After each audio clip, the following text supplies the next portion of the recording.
வணக்கம் நண்பர்களே, நான் உங்கள் தமிழ் கவிதை.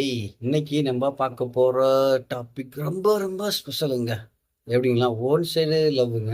அது சக்ஸஸும் ஆயிருச்சு அப்படின்ற கவிதை மாதிரி கொண்டு வந்திருக்கிறேன். உங்களுக்கு எல்லாத்துக்கும் பிடிக்குன்ற நம்புறேன். ஓகேங்களா, நம்ம கவிதைகளை போகலாம்.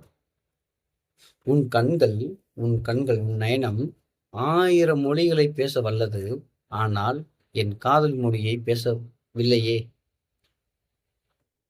உன் நம் என் நம் காதலுக்காக விலைக்கேற்ற சூரியனையும், இரவு நேரங்களில் குளிர் கலந்த ஒளி என்ற நிலா ஒளியையும் தேவோலகத்திற்கு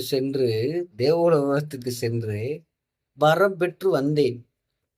அதன் விளைவு இன்று எத்தனையோ காதல் விதைகள் முளைத்துவிட்டது என்று தெரியாமல் இன்று உனக்கு நான் காதல் போட்டு கட்டினேன். அது நாளை காதல் சின்னமாக விளங்கப் போகிறது என்று எனக்குள் பெரும் மகிழ்ச்சியாக இருக்கிறது. நன்றி.